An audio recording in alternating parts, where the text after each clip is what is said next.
Good afternoon সবাইকে জানাচ্ছি, যারা ক্যামেরার ওপারে রয়েছে এবং যারা এখানে সবাই উপস্থিত আছে। আজকের আমার কাছে অত্যন্ত আনন্দের একটা দিন, কারণ তোমরা সকলেই ইতিমধ্যে জানো যে আমার একটা বই প্রকাশিত হতে চলেছে।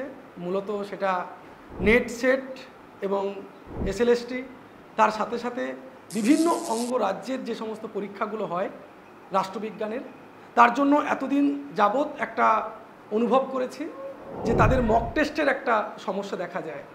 আমরা বহু বই কিন্তু বাজারে পাই, বহু বই আমরা কিন্তু পড়াশোনা করি, যেখান থেকে কিন্তু আমরা প্রস্তুতি নিয়ে থাকি। কিন্তু মক টেস্টের প্রয়োজনীয়তা কোথায় সেটা হয়তো বলে দিতে হবে না। মক টেস্ট বলতে আমাদের মূলত এই বইতে 100টি মক টেস্ট যে রাখার ব্যবস্থা করা হয়েছে, শুধু তাই নয়, পুরো কনসেপচুয়াল যে প্রশ্নগুলো, ফ্যাকচুয়াল যে প্রশ্নগুলো, সমস্ত প্রশ্নের একটা সংকলন এখানে রাখা হয়েছে। যে গ্রন্থটি আমি প্রকাশ করেছি বা যে গ্রন্থটি তোমাদের সামনে তুলে ধরছি, সেটাতে আশা করছি তোমাদের যারা ভবিষ্যতে তোমরা MA এন্ট্রান্স দেবে, বিভিন্ন বিহার, তোমরা ঝাড়খণ্ড, আসাম এবং আমাদের পশ্চিমবঙ্গ, তোমরা যেখানেই পরীক্ষা দাও না কেন, এই বইটি আশা করছি তোমাদের অনেকটা কাজে আসবে। আজকের আনন্দের দিনে সবাইকে সাথে পেয়েছি।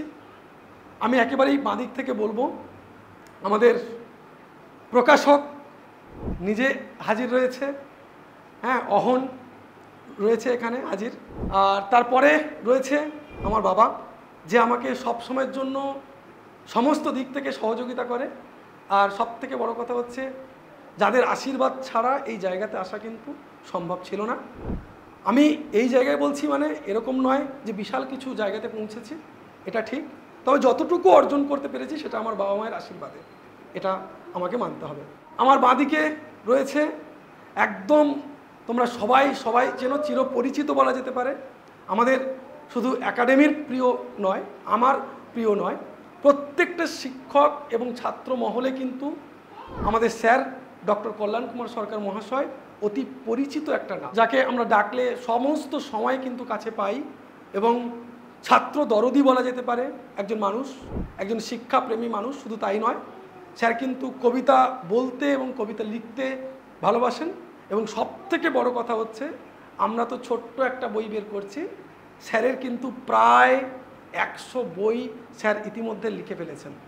অর্থাৎ আমরা যাদেরকে পেয়েছি কাছে, জ্ঞানের সাগর বলা যেতে পারে, একটা জ্ঞান সমুদ্র বলা যেতে পারে, তাদের কাছাকাছি আমরা যে বসতে পারছি, দাঁড়াতে পারছি, তাদেরকে আমন্ত্রণ করতে পারছি, এটা কিন্তু আমাদের চ্যানেলের পক্ষ থেকে শুধু নয়, আমাদের একাডেমির পক্ষ থেকে শুধু নয়, সমস্ত আমাদের রাষ্ট্রবিজ্ঞানের ছাত্রদের পক্ষ থেকে একটা সৌভাগ্য এবং বড় একটা পাওয়া। আমার ডান দিকে রয়েছে সঞ্চিতা ম্যাম। সঞ্চিতা ম্যাম আমার পরিচিত আগে থেকেই, এবং সেই পরিচিতিটা গড়ে উঠেছে মূলত স্যারের মধ্য দিয়ে। এবং যখনই কোনো আমাদের একাডেমির অনুষ্ঠান হয় ছুটে আসে।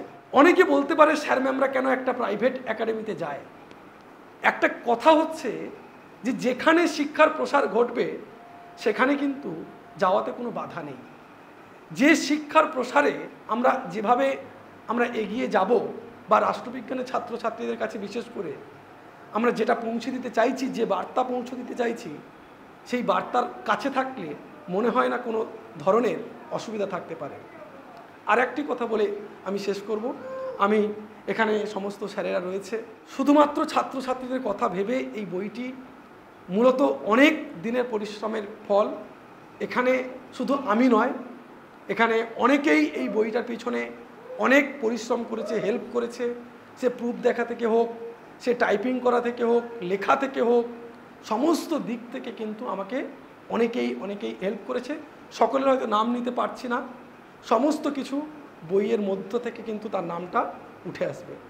আশা করব বইটা যদি সমস্ত জায়গাতে প্রাধান্য পায়, প্রত্যেকটা ছাত্রছাত্রীর কাছে যদি এই বইটি পৌঁছাতে পারে এবং যদি কাজে আসে, তাহলে মনে করব আমার এই পরিশ্রম এবং আমার সাথে আশেপাশে যে সমস্ত শিক্ষক রয়েছে এবং শিক্ষা বন্ধু রয়েছে, আমার নিজের বন্ধুবান্ধব রয়েছে, যারা সহযোগিতা করেছে, তাদের পরিশ্রম অনেকটা সার্থক হবে, এই আশা রাখছি। নমস্কার, আমার নাম অহন। আমি আজকে আরামবাগ বুক হাউস তরফ থেকে এসেছি। আর আজকের খুবই বিশেষ দিন, আশিস স্যারের প্রথম বই বেরোচ্ছে আজ বাজারে। স্যারের যতটা প্রাউড ফিল হচ্ছে, আমিও ততটা প্রাউড ফিল করছি, যাতে এখানে দুজনের স্বপ্ন পূরণ হচ্ছে। একজনের স্বপ্ন পূরণ হচ্ছে, আর আমরা ওই স্বপ্নটাকে পূরণ করার চেষ্টা করেছি, যে পূরণ করা। তো আমিও খুব খুশি হয়েছি যে স্যারের এই বই রাষ্ট্রবিজ্ঞান প্রস্তুতি, এটা খুব বেরোচ্ছে, আর খুব খুব শীঘ্রই এটা বাজারে অ্যাভেলেবেল হয়ে যাবে ফর সেল। আমরা সবথেকে বড় যে খুশি, যে স্যারের যে স্বপ্নটা যে পূরণ হয়েছে, অথর হিসেবে যে আজকে পা ফেলেছে স্যার, ফার্স্ট বই। এরপরে যে আরও অসংখ্য বই আসবে, আমরা সবাই অপেক্ষা করছি। আর স্যারেদের প্রেজেন্সে আছে, স্যারেদেরকেও প্রণাম জানাই সবাইকে। আর আশিস স্যারের জন্য আরও শুভেচ্ছা করছি, যাতে আরও নতুন নতুন বই বার করতে পারে ফিউচারে সবার জন্য। শুভ উল্টো রথ। এই উল্টো রথের শুভ দিনে একটা নতুন বইয়ের শুভ মহরত হচ্ছে, শুভ প্রকাশ ঘটছে। লিখেছেন আমার ছাত্রপ্রতিম প্রিয় শিক্ষক আশিস কর, এবং প্রকাশ করেছেন আরামবাগ বুক হাউসের অহন সরকার। আর এই বইটার প্রকাশ করতে পেরে আমি গর্বিত বোধ করছি। প্রত্যেকের জীবনে একটা স্বপ্ন থাকে, দাঁড়াবো আর নিজেকে প্রতিষ্ঠিত করব। আশিস এই একটি বই, জীবনের প্রথম বইটি, প্রায় মহাভারত সুলভ দীর্ঘ একটি বই লিখে ও নিজেকে প্রতিষ্ঠিত তো করলই। এই শুভ উদ্বোধন উপলক্ষে আমি অত্যন্ত গর্বিত এই জন্যই যে কোনো মানুষের জীবনে তার প্রথম বইটি অত্যন্ত গুরুত্বপূর্ণ, খুব গুরুত্বপূর্ণ। মানুষের সন্তান যেমন গুরুত্বপূর্ণ, সন্তানের প্রতি যে আবেগ, স্নেহ, ভালোবাসা, উচ্ছ্বাস, আলোড়ন, উন্মাদনা থাকে, সেই উন্মাদনা, আলোড়ন, আবেগ নিয়ে আশিস এইরকম একটি বৃহৎ বই SLST নেট সেট পরীক্ষার্থী এবং বিভিন্ন রাজ্যের বিভিন্ন ধরনের কম্পিটিটিভ পরীক্ষার জন্য লিখেছে। ওকে আমার তরফ থেকে আন্তরিক শুভেচ্ছা। আমরা ওকে সবাই মিলে শুভ অভিনন্দন জানাই, বলি তুমি যথেষ্ট ভালো কাজ করেছো, তোমায় ধন্যবাদ, সাধু। শুভ সন্ধ্যা সকলকেই। জীবনের প্রথম বই প্রকাশের মুহূর্তটা একটা অন্যরকম স্পেশাল হয়, আর সেই প্রথম বই যদি ব্লকবাস্টার হিট হয়, তাহলে সেটা আর শব্দে প্রকাশ করার মতো আনন্দ হয়তো আমরা এই মুহূর্তে ফিল করতে পারছি না। আশিসের আশিসের এই গন্তব্য অবধি পৌঁছানোর প্রত্যেকটা স্টেপে তার সাক্ষী আমরা থেকেছি। একটা মডেস্ট ব্যাকগ্রাউন্ডের ছেলে, পলিটিক্যাল একাডেমির মতো বৃহৎ একটি প্রতিষ্ঠান তৈরি করা, ইউটিউব চ্যানেল তৈরি করা, এবং আজকের এই গন্তব্য অবধি তার পৌঁছে যাওয়ার যে আনন্দটা, সেটা পার্সোনালি আমি ফিল করতে পারছি। এবং এই আশা রাখছি যে আশিসের এই বইটি যেন ভবিষ্যতে অনেক ছাত্রছাত্রীকে এইভাবেই সাফল্যের দোরগোড়া অবধি পৌঁছে যায়। Thank you. এই প্রসঙ্গে আমি একটু বলে রাখি, আশিস যে কাজ করেছে আমার কাছে খুব এই মুহূর্তে খুব গর্বের। আমারও একটি বই একটি দিল্লি বেস প্রকাশনী থেকে বেরোচ্ছে, আমি এতক্ষণ চুপ করেছিল সকলের কাছে। এটা মাসখানেকের মধ্যে এই বই বেরোবে, কিন্তু এত মহাভারত রামায়ণের মতো আমি করে উঠতে পারিনি। ওই SLSTর বিজ্ঞাপন পড়ার পর যেটুকু সময় পেয়েছি তার মধ্যে আমি কাজ করার চেষ্টা করেছি, কিন্তু ও আমার কাছে দৃষ্টান্ত। এই বইটা আমার কাছে দৃষ্টান্ত। আমার